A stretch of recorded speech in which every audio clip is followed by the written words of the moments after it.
things getting I think much better. I just talked to this morning, but I really appreciate praying for her behalf to at least get one good day this morning.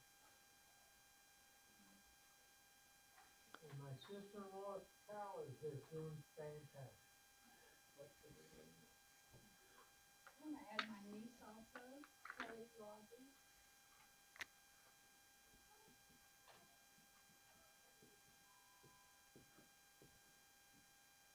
Kelly Rogers? Kelly with an I.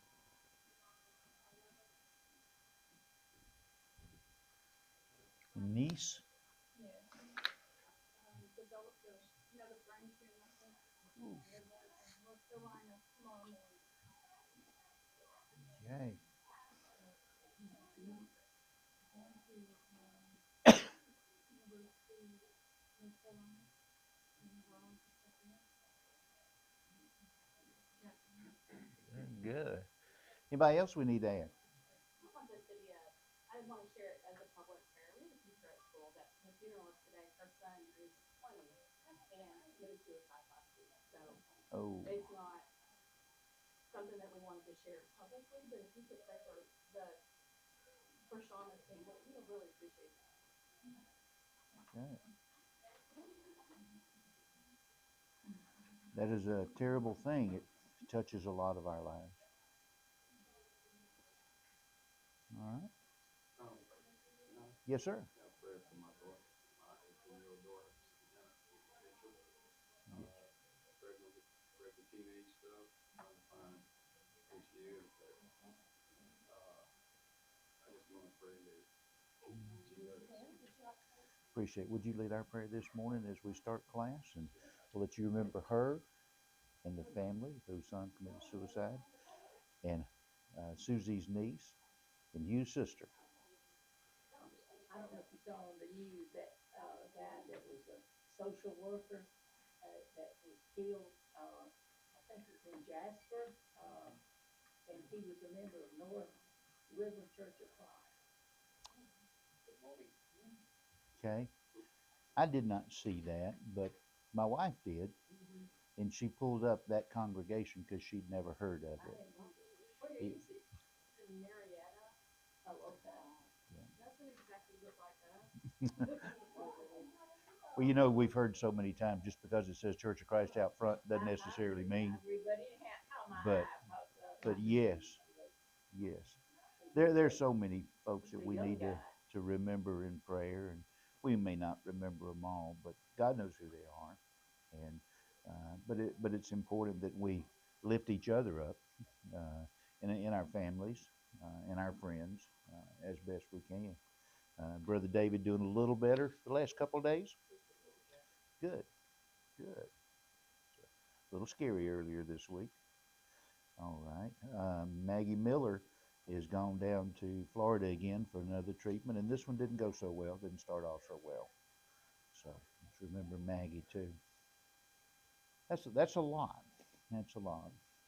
But I think we'll talk about it later on in a couple of weeks. The effectual fervent prayer avails much. So let's remember in our prayer life. I don't know. Each of us has different routines that we do in the morning. You know, I don't know if prayer is part of your morning. We get up, you know, we brush our teeth, we take a shower, whatever, we dry our hair if we have some, you know, and if you ever do anything out of order, you feel weird.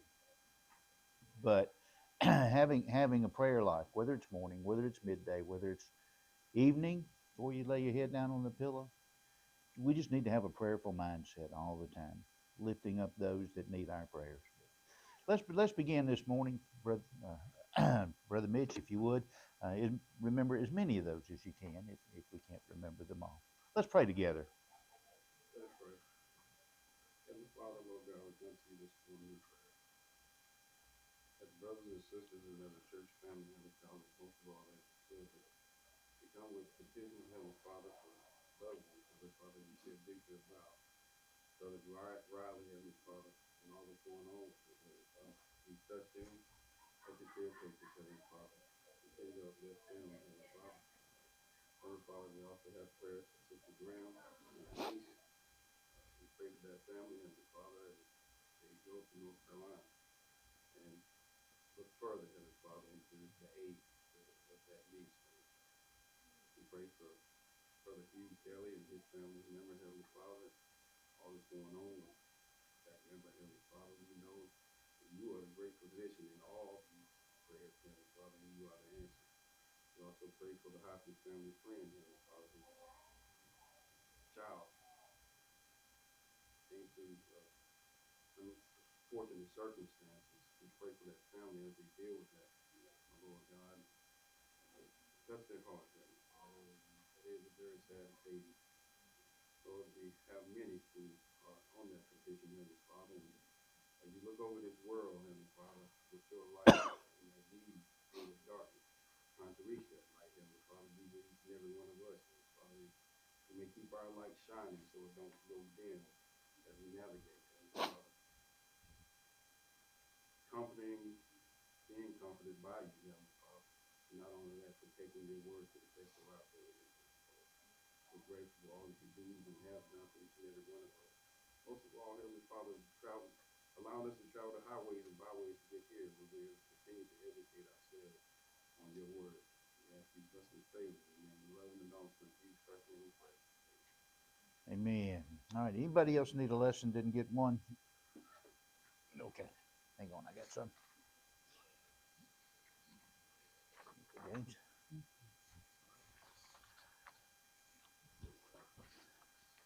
We'll go by it a little bit. Depends on where our conversation leads us this morning.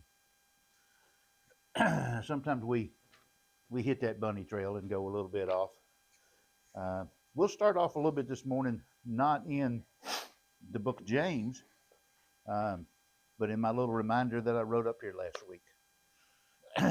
Many of you may understand and know what that is, and some of you may not have a clue. Okay? So a few years ago, I heard this lesson about how people learn things. There are ways. Many of us are audible. Not me. My wife can tell me something, I can hear it, but I can't remember it. When somebody tells you something, you may remember it if you heard it before. Many of us are visual learners. If we see something, we can remember it a lot better. The percentages grow up. Some are kinesthetic, as we have to do things over and over and over again.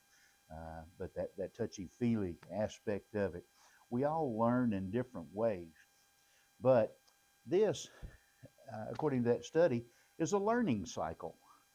It says UI, CI, CC, and UC. And it talks about the different learning styles in our lifetime. The first one is when we're young, when we're babies. It says UI. And that stands for unconscious incompetence. Unconscious incompetence. A baby can't think for themselves, and they're incompetent. They can't do it. But as they grow older, they move into the CI, conscious incompetence.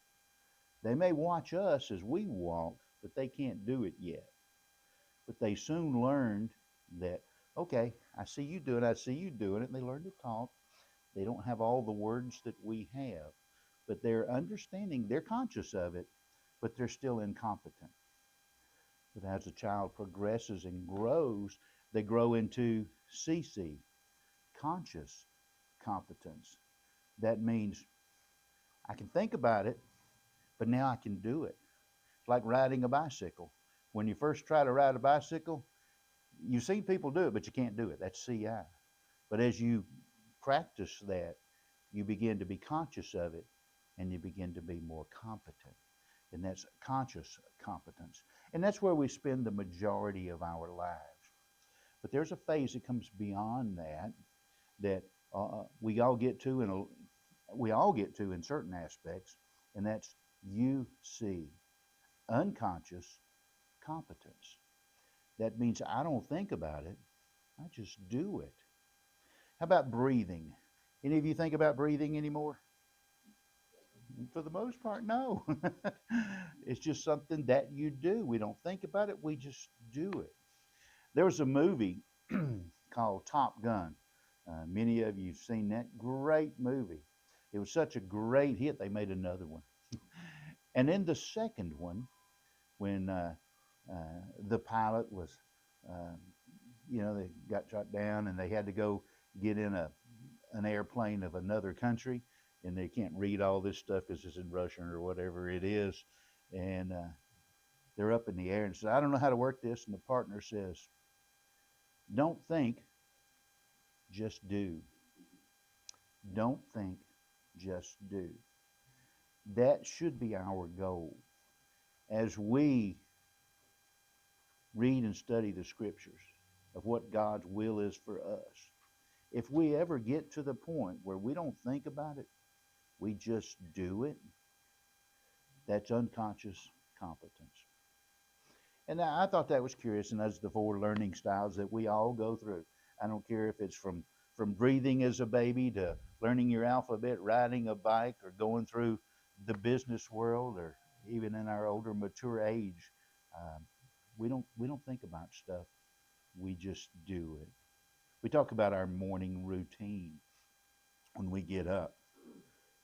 Is prayer a part of that? When we do things different. Anybody ever got out of the shower and think, did I wash my hair? It happens to us all, but yet we do things so repetitively and too routine. I'm a big believer in processes. We failed our process this morning. We didn't open the back door, right? So whomever opened up the building this morning, there was something different, and that door didn't get open. It's amazing what we see, but when the process doesn't go right, then it's more evident, right? We are process oriented. Anybody eat at Waffle House? I like Waffle House. Okay, when you go to Waffle House, they have a process, don't they? Yeah, many of you've seen it. Some of you haven't. The waitress takes your order, and the waitress goes and stands at the end of the counter. And what do they say? Mark. Okay, there's a clue. There's a part of the process. And what do they mark? They always do the meat first. Pull me a bacon. Okay, and then they'll say the order. Do you ever see the cook that's back there cooking write anything down? No. How do they know what to prepare? They pull a plate out with their left hand and lay it down there to their left side on that wooden counter right there beside the grill. And as that waitress is calling out the order, they put little bitty things on the plate to know what the order is. That gives them permission to forget about it until they look over there and see that plate to prepare the next order. Sometimes our orders get messed up, but on the norm, Waffle House usually gets our order pretty right, don't they? It's because of the process. And if we follow the process, we get a better result. God has given us a process, has He not? He's outlined it through the scriptures. He's told us what to do. He's told us not to do. When we follow that process, we are closely aligned to what He's asking us to do. Let's get into the book of James. We talk about James this morning. James is continually talking to the folks about their process, the things that they do that are well, and the things that they do that are not so well. James and Paul have a lot of the same tendencies as they're writing to different groups. They'll tell them what they do good, but then they'll tell them where they're off the mark a little bit. And that's what James is doing right here. We've read in the first couple of chapters, James talks to primarily the Jewish Christians of his audience. They're in Palestine, somewhere near Jerusalem. He was talking about the things that are good. This is a war. This is a battle. Feel good about the trials and tribulations that you go through. They make you a better person because the devil, he's warring against us. We have sins that are outward in nature that we commit, but we have a lot of sins that were inward in nature. By the way, you people are treating people differently. You're treating some of low esteem, some of high esteem. That's not good. And he tells them what they're doing good and what they're doing bad. And he's talking about God's given us a set of laws. You got to listen to them all. You can't pick and choose the ones that you like and the ones that you don't like. You know, uh, you've heard it said, uh, adultery is a sin, murder is a sin. Well, if you commit murder but you don't commit adultery, you still broke the law, right? If you break the law in one, you stumble in one instance, you're guilty of it all. You're not guilty of what other people say. You're guilty of the law that God has given us. So we look on that and we find opportunities to help. If a brother or sister's need of food or shelter or clothing, what do? You don't blow them off and say, be warmed and filled. What do? You take care of them. You do something about it. You take care of them. We are to be doers of the word. So faith without works is dead. We've seen that. So show me your faith by your works. He's telling all those folks back then and us today, if we listen appropriately, we got to be doers. We got to help each other. Don't just say it, not lip service, but just do it and show it by your actions. So we move into chapter 3 this morning in lesson 6 there. And our lesson today is only 12 verses, but it's divided into two different areas. First one being only one verse. And then the second, verses 2 through 12 on that aspect of it. But let's talk about the first verse. We're going to read together aloud James chapter 3, verses 1 through 12 this morning to orient ourselves to the text that we're about to see. Here beginning in chapter 3, it says, My brethren, let not many of you become teachers, knowing that we will receive a stricter judgment. For we all stumble in many things. If anyone does not stumble in word, he's a perfect man, able also to bridle the whole body.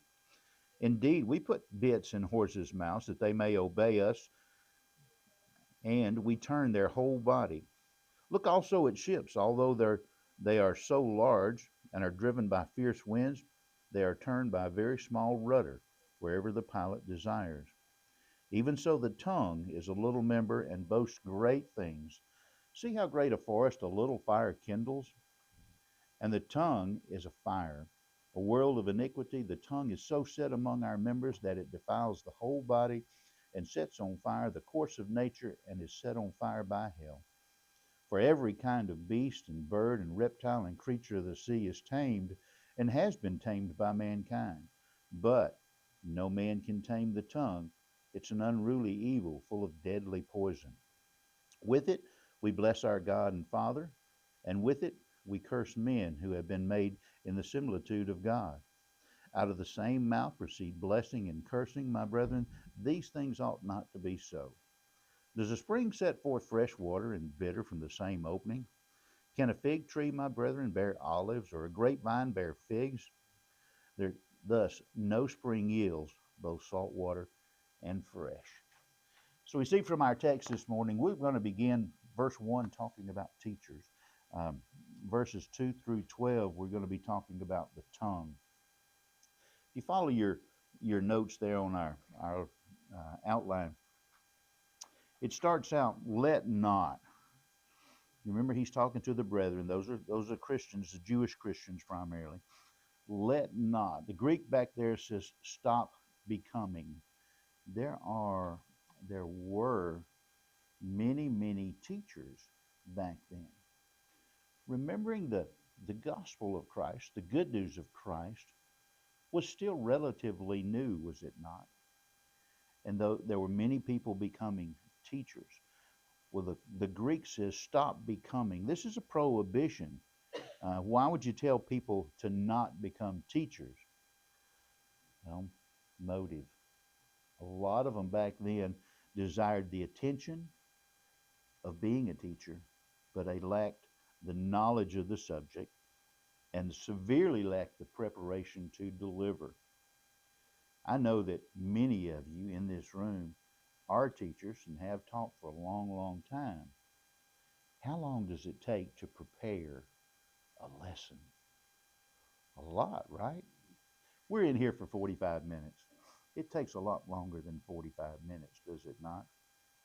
Many years ago, I used to teach industry training classes. Um, Whenever I taught a class for the first time, a 4-hour class, it would take me between 40 to 60 hours of preparation time to teach that one class. Now, when I taught it the second time, it was much easier. It narrowed down to 4 to 6 hours of preparation. But it takes a lot more in preparation. And you who are teachers and have been teachers understand and know this. Now, traditionally, who gets most benefit out of that class? The teacher. That's right, because the preparation is more intense and more thorough, and it's necessary to prepare for a class. But these teachers, they had the wrong motive. They were selfish. They looked and were excited by the notoriety that they would have. Wrong reason, wrong reason. Let's read in Hebrews chapter 5. We'll read this together. Hebrews chapter 5, verses 12 through 14. Here the Hebrew writer says, and you've heard this before, for though by this time you ought to be teachers, you need someone to teach you again the first principles of the oracles of God. You've not come, and you have come to need milk and not solid food. For everyone who partakes only in milk is unskilled in the word of righteousness, for he is a babe. But solid food belongs to those who are of full age, that is, those who by reason of use, having their senses exercised, to discern both good and evil. Remember, Paul and James were talking to a similar group of people every time they turned around, because a lot of the things that they said overlap. But there was a problem with people being teachers, and Paul just flat told them, he says, you're not ready. Now, let's say, for instance, that we had a person who decided today at a young age they wanted to become a Christian and be baptized. And that took place in our baptistry. Do you think it'd be a good idea to let them preach to us next Sunday morning? Most of you said no, right? I think it would be a very interesting perspective if they did, right? And we might learn something, but probably not the best idea. Because as with any subject, they need to be seasoned and understand a little more. What do they say? Those who can't teach. Understanding that. So sometimes we think about our teachers. Do you trust your teachers? I don't know. Trust and verify. There you go. What did the Bereans do? They were more noble than those in Thessalonica in that what? They searched the scriptures daily. Why? To see if these things were so. You know, and I'm reasonably confident that you guys trust me. I hope you do. But it scares me to think that I might say something wrong. And I expect, because there's such a world of knowledge out there that's before me right now, that if I mess up, you'll tell me. Right? I would hope you would. But yet, teaching is a part of it. Trust but verify, just like they did in the Old Testament. In 1 Corinthians chapter 14, Paul was talking to the Corinthian brethren there. They had all kind of problems in the church at Corinth. But there were a lot of them that were teaching or calling themselves teaching. They were speaking in tongues and prophesying. Now, we won't read all 33 verses there for the sake of time, but what do we know about that? Paul told him, he says, if you speak in tongues and nobody understands you, what good is it? You know, but if you prophesy, and that was the word they were using for teaching, people understand it and become better because of it, then you're successful in your teaching. It was a spiritual gift. That's right. That's right. We talk about gifts. Now, sometimes we shy away from spiritual gifts because back then there were certain physical aspects of the spiritual gifts that can happen too that we don't see today. But what was the purpose of that teaching and that prophesying? It was for edification, as it says later on in the latter part of that text right there. It's for edification. David Gulledge just had a lesson on edification last week, and that's something that we all need to keep in mind. Let's read 1 Timothy chapter 1. 1 Timothy chapter 1.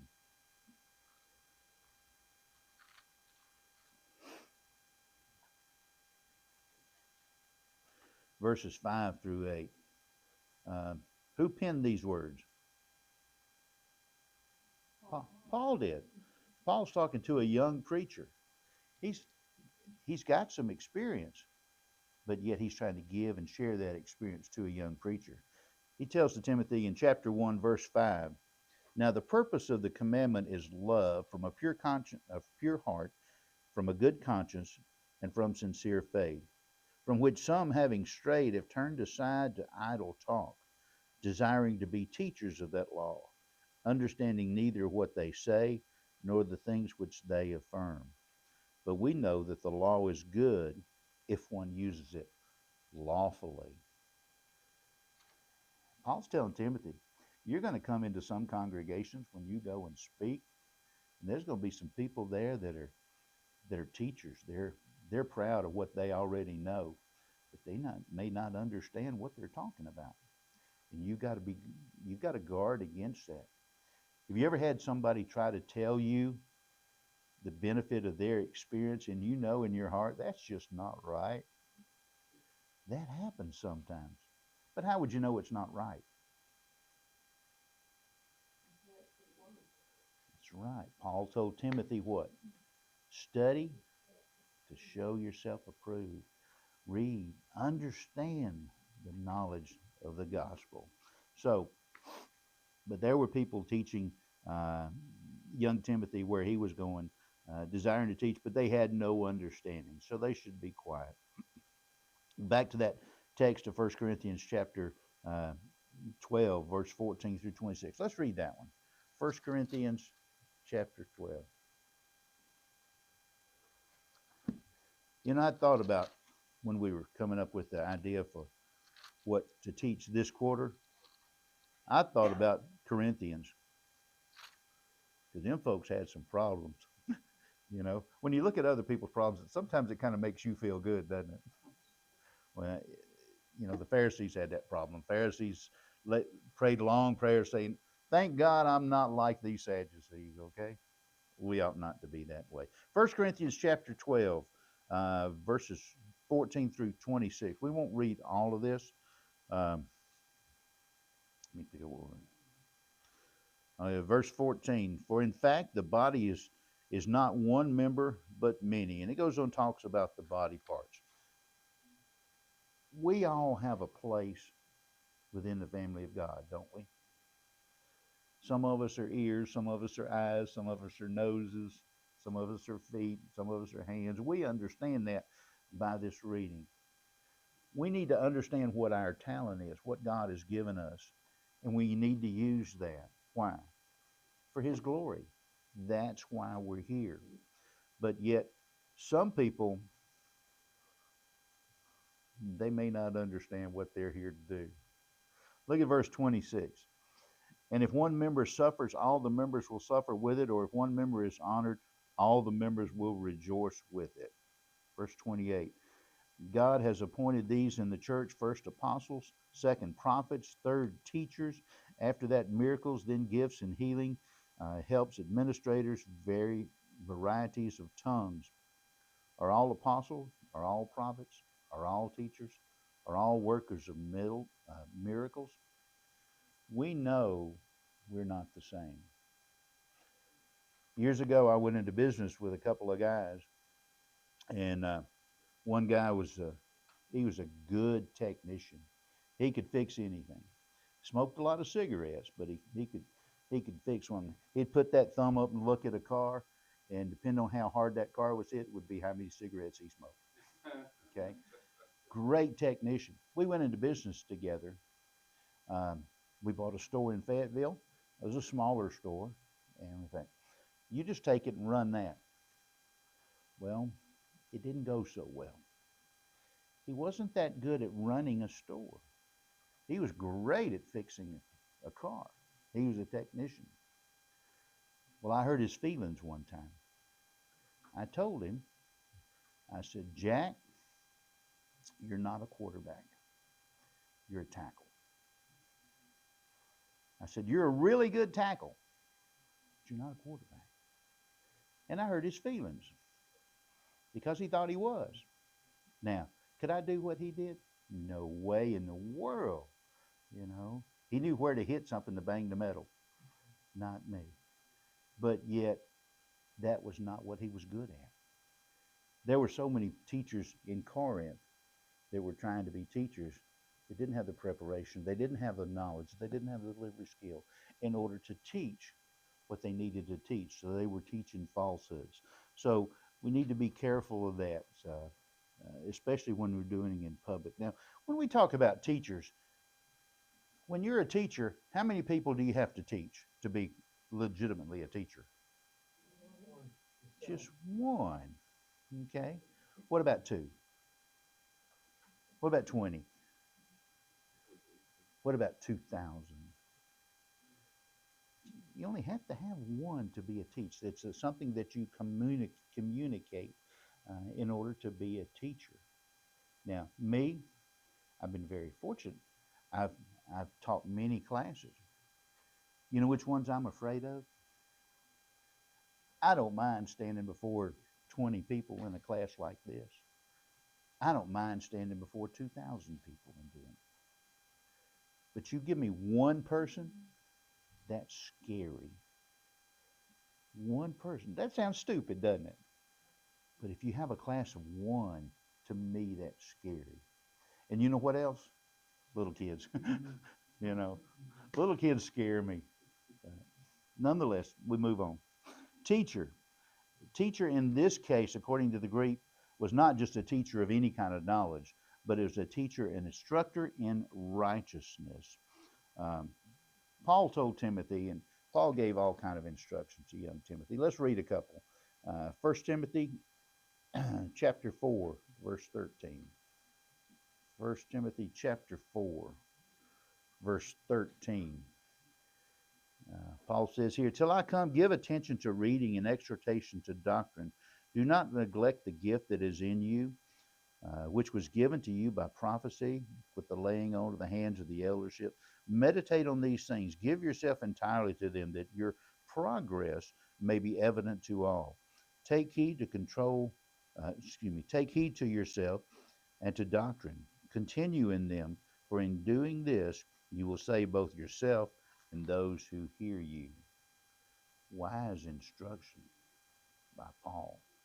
Flip over a couple of verses there. 2 Timothy chapter 2, verse 1 and 2. Paul told him, you therefore, my son, be strong in the graces in Christ Jesus, and the things that you've heard among many witnesses, commit thou to faithful men who shall be able to teach others also. You remember that commercial? I think it was a shampoo commercial. I told 2 friends, and they told 2 friends, and they told 2 friends, and you kept seeing these pictures of people. They told 2, they told 2, they told 2. That's biblical in nature. Paul told Timothy, commit thou to faithful men who shall be able to teach others also. We do, at this congregation, we're a satellite for the Citadel Bible Institute. I still call it GSOP. Okay? Now, when we entertained this idea some years ago, what was the purpose of that? It was not to make gospel preachers. It was to provide another platform and opportunity for our own membership to enhance their biblical knowledge. But yet the byproduct of that is gospel preachers. Does the world have enough gospel preachers? No, it does not. Does the world have enough preachers? Yep. Because there's so many people that call themselves preachers that don't preach the gospel. We need to make sure if we preach something, if we teach something, that that it is the gospel. You know, Jesus was never called a preacher. You know that? You ever thought about Jesus as a preacher? Hmm. In the in the Greek word caruso is preached. The apostles preached. We have record of that. But nowhere in the Gospels, the four Matthew, Mark, Luke, and John, is it said that Jesus was ever called a preacher. He was called a teacher, teachers of men. 45 times in the Gospel, he was called a teacher. 6 times he refers himself as a teacher. 23 times his disciples called him a teacher. 12 times his enemies called him a teacher. All the Pharisees, Sadducees, and Herodians called him a teacher. You know, we started off our class this morning with that. I was a visual person. I wrote it in my Bible, but I remember it's in the top left-hand corner of wherever I wrote it. So I just go through and looking through, and I finally found it. It's at the beginning of 2 Peter, right here. Oops, in the top left-hand corner, where I wrote it. Well, the second chapter of 2 Peter talks about false teachers and the problems that they can create. We are to be aware of false teachers, are we not? What happens if we believe false teachers? Good nerve. Yeah. If someone is very charismatic and say, we're going to take a trip, we've got a new roof on this building, we're all going to go up there, and we're Christians. We sing like angels. We're going to fly like angels. And we're all going to jump off the top of there. If we were to believe one of those persons, would we jump off the building? No. But yet there are some people that are stupid enough to teach that sort of thing, aren't they? Yes. And we shake our head yes, and we understand that. Well, based on what you're saying, and a lot of people, and what we talked about earlier in class, a lot of people don't read for themselves. They just follow that teacher and go based on that assumption. And they might know, scripture tells us forever learning the scriptures, but not acknowledging them. So they can be taught, but they don't acknowledge exactly what it says because they're not truly learning and they're not living. They're living based on what that teacher is telling them. That's right. And it requires us to do something, doesn't it? We have to understand. We have to be grounded in the truth. You know, can we read something and not understand it? Yeah, we can do that. I read stuff all the time. I don't have a clue. But if you read it the second time, sometimes a third or fourth time, it begins to make sense. Yes, ma'am. I listen to a devotional. I have a Bible reading app that reads me Bible reading, and there's a devotional that goes with it. I don't always agree with it. And this morning, the guy was talking about the gospel is the good news, and he said, so when you teach the gospel, you should only teach good news because the gospel is good news. And it took me by surprise. Yes, the gospel is good news, but there's a lot of things that good news that you can't do, or that you shouldn't act a certain way, or that challenge me. It's all good news, but it's not that you only preach the good news. It kind of, I guess, highlighted that the world wants good news, right? And a lot of preachers only preach the happy part of the gospel, that Jesus came to save you, and it's all good things are going to happen. And there's a lot of scripture that says the Bible will get you through the hard part, right? There is good news to it, but there's also life that we live that's hard, and challenges, and things that you'll struggle with. And it's not all, there's good news, but it's not all happy news. That's true. We've all seen those on TV. The evangelist, like in Houston, the mega church, the guy smiling all the time. You know, he has some great lessons up until you hear the end of it. You know, all you got to do is pray this prayer. The good news is that we're all going to go to heaven, right? Eventually. Well, the good news is, no, we're not all going to go to heaven. Same thing that saves some, condemns others. That is true. That is true. But just like we read in here, what judges people? The Word, the law. We're judged by the law, not judged by what other people think. We're not judged by the interpretation of what other people think of. We're not even judged by the interpretation of what we think. We're still judged by the law. We must be obedient to that in order to do it. And if you ever hear a teacher tell you something that's not right, you should question that, right? How many of you watch shows on Sunday morning while you get up and you get ready to go to church? You'll turn on something In Search of the Lord's Way or Let the Bible Speak. I was watching an episode of Let the Bible Speak one time, and I like this guy. Kevin Priestley's the guy's name. And I'm watching it, and his lesson was about Sunday school. Sunday school is wrong. It's sinful. And I'm thinking, I've been listening to this guy all this time. He never said anything about that. And I think, that can't be right. That can't be right. It causes you to think. And I believe that the objective of a teacher is to cause the audience to think. Now, also to help create the atmosphere where the audience comes about a correct conclusion of whatever the matter is, not a false conclusion. But it made me think. Do you ever read in Scripture about Sunday school? About how the Christians met together an hour before worship service? Especially on the first day of the week.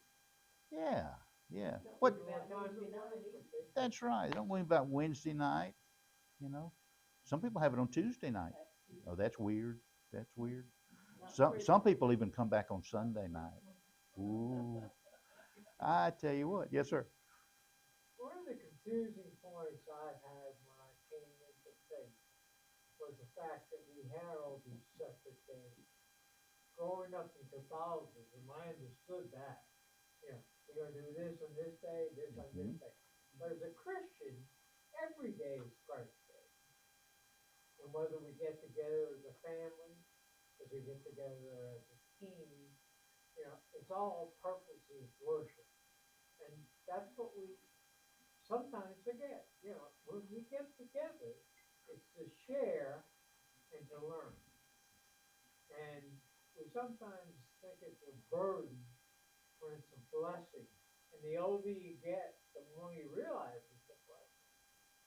And, you know, in my youth, when I married this wonderful woman, she said, we got to go to church on Wednesday night.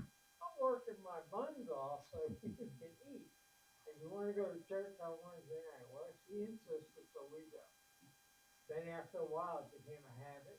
And then it became missing from it. And that's what you know when you made it, is when you feel guilty because you couldn't make it. You just do it. Just do it. And those are good points. And we all ought to understand that just because somebody tells you something doesn't make it so. We need to compare it with one true guide, one standard, and that's the gospel of Christ. You know, the early church met together on the first day of the week, but yet it also said they had all things in common. They took care of each other when each other had need. That wasn't just a Sunday, you know. It wasn't just a Sabbath. it was all the time. They took care of each other. From house to house daily. There we go. Now, do you think When did they work? they worked all the time? They're outcasts by society's standards, and the only one they had was each other. And we forget that as Christians, we are outcasts. We're against the world. We're trying to show it the right way to go.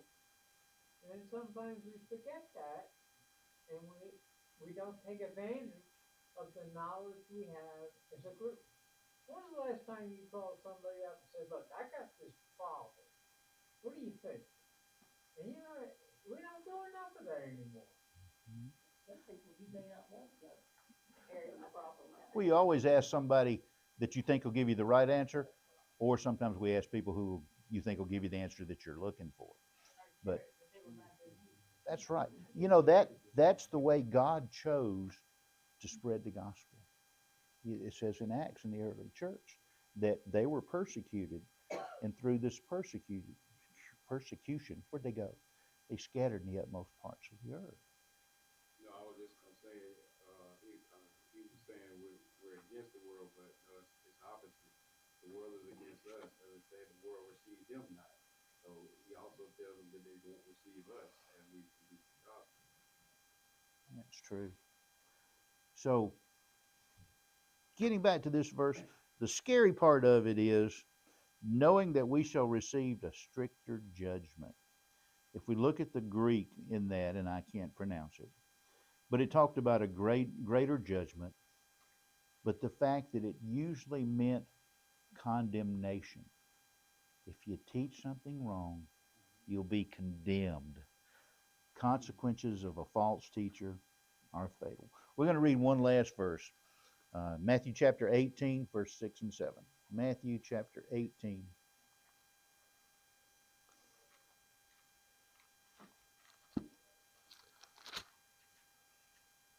Verse 6 and 7. Jesus is giving a lesson here, and he's talking about how they need to become as little children. He says here in verse 6, but whoever causes one of these little ones who believe in me to sin, it would be better for him if a millstone were hung around his neck and he were drowned in the depth of the sea. Woe to the world because of offenses, for offenses must come, but woe to the man that by whom these offenses come. That's a strict judgment. Now, how many of you want to be a teacher? You want to teach next week? You know, it's a scary thing. So we must be prepared depending on whether you're teaching or being taught. If we are being taught, we must understand that every teacher that we come in contact with in our lives is human. That's right. No longer inspired. One last thing I noticed when I was listening to this, I was listening to the King James Version. Now, we use in the New King James Version teachers. In the other version, it says, let not all of you become masters. And I thought, why is that? Going back to that Greek word, masters was described in Greek as a way of teaching. Referred a lot to the way that Jesus taught. We've referred to Jesus so many times as what? The master teacher. How did Jesus teach? He taught by example, but he asked questions. He asked questions. You remember, I want you to walk out of this room and think, he said something that I never thought about before. I want you to think about the scriptures, but yet not what I say, but the guide that we have. We'll get to the second verse next week, okay? Thank you very much.